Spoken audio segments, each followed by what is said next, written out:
တချို့တတိထားမိတဲ့ customer တွေကပြောကြတယ်ပေါ့နော် Vivo device တွေကမြန်မာဖုန်းမြန်မာစာတွေသို့မဟုတ်မြန်မာစာလုံးတွေကပေးတယ်ပေါ့နော်အဲ့ဒီပေးတာကိုတစ်ခါမှမပြင်ဘူးလို့ပြောကြတာတွေလည်းရှိပါတယ် Okay ဒီဗီဒီယိုမှာတော့အဲ့ဒီပြဿနာတွေကိုဖြေရှင်းဖို့နည်းလမ်းတွေကို share လုပ်ပေးသွားမှာပဲဖြစ်ပါတယ်တကယ်လို့သင်က Vivo device ကင်ထားတဲ့လူတွေဆိုရင်တော့ဒီဗီဒီယိုကလည်းသင်အတွက်ပါပဲတော်တော်များများလည်းကျွန်တော်ထင်တာတော့ဖောက်တူဝတ်တဲ့အခါမှာကျွန်တော်တို့မြန်မာ language အတွက်ဒီကျွန်တော်တို့မြန်မာ keyboard အတွက်ဒီပကံ keyboard ကိုပဲသုံးမယ်လို့ယုံကြည်ပါတယ်အဲ့တော့ဗျာဒီပကံ keyboard မှာဆိုရင်ကျွန်တော်တို့ဒီ keyboard တွေကိုကြည့်မယ်စာလုံးသေးတယ်မယ်ပြီးစဉ်ဒီသရတွေပြီးဒီနဲ့ရောဆက်ထားတော့တခါကျရင်ရှုပ်ချက်ခတ်နေတယ်ပေါ့နော်အဲ့တော့ပထမဆုံးအနေနဲ့ကျွန်တော်ကအဲ့ဒီပြီးနဲ့သရအနေနဲ့ရောဆက်တဲ့ဟာကိုအရင်ဖြည့်စင်းမဲ့နည်းလမ်းတွေကိုပြပေးမယ်ကျွန်တော်တို့ဒီပကံ keyboard software ကိုရွေးချယ်လိုက်ပါအဲ့ဒီထဲကနေမှ option ဆိုတာကိုကလစ်ပါပြီးရင်တော့ကျွန်တော်တို့ဒီပကံ view ဆိုတဲ့စာကြောင်းလေးကိုအမှန်ချစ်ပေးလိုက်ပါတကယ်လို့ဒီအပေါ်ကဒီပကံ view ဆိုတဲ့စာကြောင်းလေးကိုကျွန်တော်တို့အမှန်ချစ်ပြီးသွားပြီးဆိုရင်တော့ဒီ keyboard မှာဒီလိုမြင်ရမှာပဲဖြစ်ပါတယ်သို့တော်စာလုံးကသေးသေးတယ်ဆိုရင်တော့ထုံးစံအတိုင်းပဲကျွန်တော်တို့ဒီ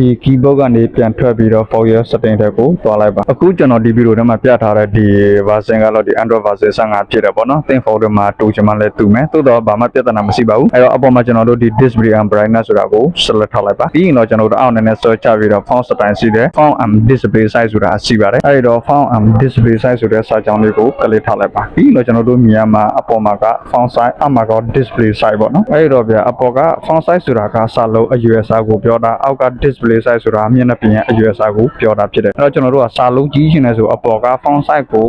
လိုအပ်သလောက်ဆွဲတင်လိုက်ပေါ့နော်တစုပ်တိတင်ရှင်လဲတင်လို့ရပါတယ်တစုပ်တိဆိုရင်တော့စာလုံးလောဝယူမတရားကြီးသွားမှာပဲဖြစ်ပါတယ်ကျွန်တော်တို့ဒီတတိယအဆင့်လောက်ပဲထားဖို့ recommend ပေးတယ်ပေါ့နော်ဥပမာအနေနဲ့ကျွန်တော်ပြပေးမယ်ကျွန်တော် font size ကိုဒီတတိယအဆင့်ထားလိုက်တဲ့အခါမှာဆိုရင် keyboard ရဲ့အရွယ်အစားကဒီလောက်ဖြစ်မှာမယ်တော်နေပဲပေါ့နော်ကြီးတယ်မကြီးဘူးသေးတယ်မသေးဘူးနောက်တော့တစ်ချက်အနေနဲ့ကျွန်တော်တို့ကဒီ font ကိုနောက်ဆုံးကိတ်ဆုပ်ခဏီလောက်ထားမယ်ဆိုရင်ကျွန်တော် keyboard ကြည့်တဲ့အခါမှာ keyboard ကတော်တော်ကြီးကြီးနေပါပြီ